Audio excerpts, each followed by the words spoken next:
meu nome é Daniel Santos, Cefet-MG. Hoje a gente vai falar sobre redes neurais profundas. Acaba que a aula anterior sobre regressão logística é praticamente uma introdução um pouquinho do que a gente vai falar.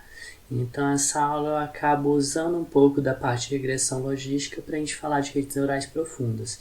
Então mesmos conceitos, notação matemática, é muito parecida, só que a diferença é que aqui a gente fala a gente vai mais a fundo nisso, a gente vai usando mais camadas, etc. E mostra como que funciona, como que a gente consegue aplicar os conceitos do que a gente aprendeu na regressão profunda aqui. Então, agora a gente vai falar um pouquinho do que é a aprendizagem profunda, Deep Learning, que é um conceito que está muito em moda ultimamente, né? É bom entender um pouquinho melhor a ideia do que é.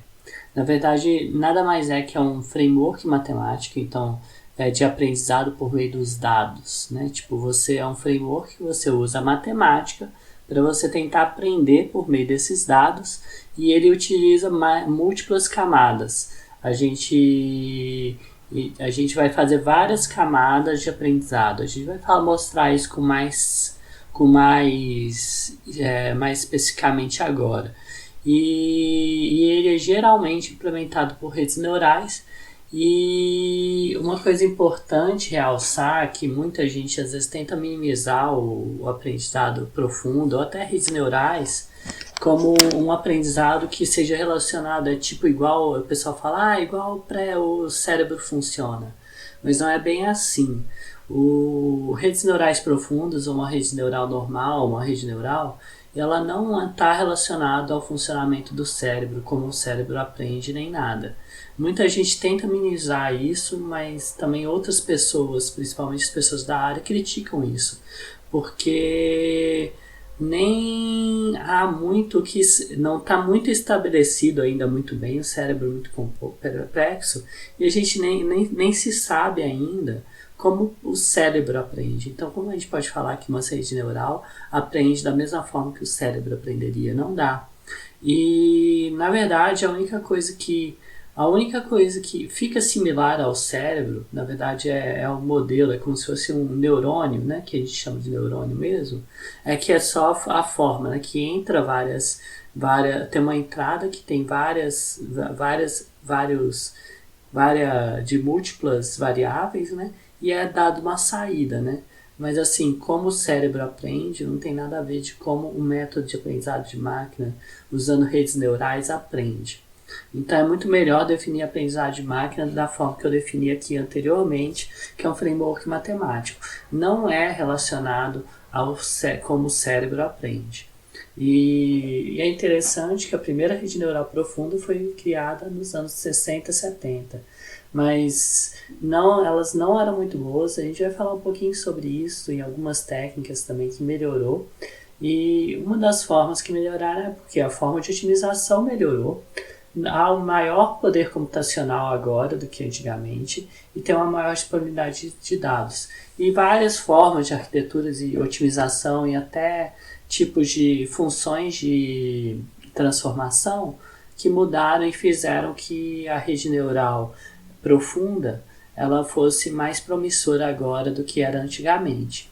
Então, isso é bem interessante, né? Que parece um conceito tão novo, mas não, um conceito antigo que foi crescendo também, né? Também teve a rede neural e várias formas de otimização aconteceram também no final dos anos 90 também, que tiveram várias formas que melhoraram também a otimização. E depois com as GPUs, né? Aquele uso de GPU para paralelismo, várias outras coisas, até bibliotecas, né, que facilitaram e aumentaram a facilidade, melhorou muito a facilidade de uso dessas técnicas de aprendizado também, né?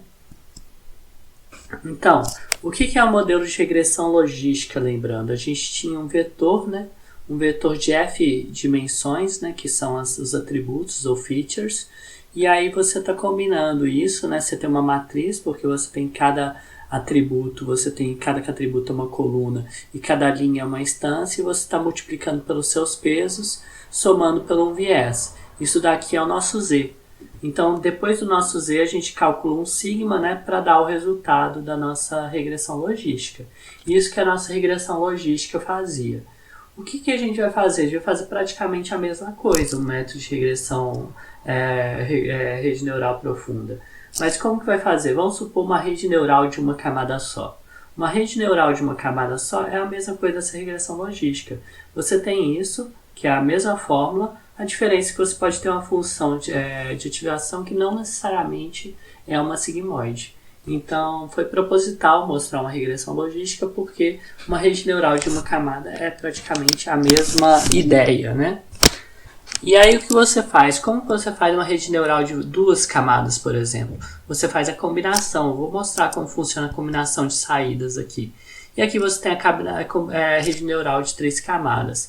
Pensando na nomenclatura, cada bolinha aqui é um neurônio, né? Que é justamente isso daqui. É um neurônio ou unidade. Muita gente chama de unidade. Então você tem aqui vários neurônios. E aqui várias unidades ou neurônios, né? E aqui você tem várias camadas, né? Que é uma camada, aqui é outra camada, aqui é outra camada, que é a camada de saída. Então é assim que a gente chama, a gente define isso. Então você tem várias camadas. Então é isso que seria nossa rede neural. Então, e por que a ideia dela funciona ou pode funcionar melhor do que uma rede neural de uma camada só, uma rede neural, uma regressão logística? Por que aumentar as camadas pode melhorar? A ideia de aumentar as camadas é que a dimensionalidade do problema vai ser reduzida gradativamente. Uma coisa é você transformar esses F atributos, na primeira aqui, ó, você está transformando esses F atributos em um valor. Então a redução da dimensionalidade é muito brusca, né? Você quer combinar todos esses atributos e retornar um valor já de uma vez só. Aqui você está fazendo de forma gradativa. Primeiro eu quero combinar esses valores com com outros valores, mas eu estou reduzindo a dimensionalidade do problema de forma um pouco menor, porque aqui eu estou querendo aprender a combinar todos esses atributos nessa rede neural e me dá um valor. Aqui me dá um outro valor e aqui me dá um outro valor. São 3 valores aqui que eu vou combinar aqui. Então, aqui primeiro eu estou aprendendo a combinar F valores, depois eu aprendo a combinar 3 valores, para depois aqui eu vou ter 3 valores para combinar e depois 2 valores para combinar para depois a saída.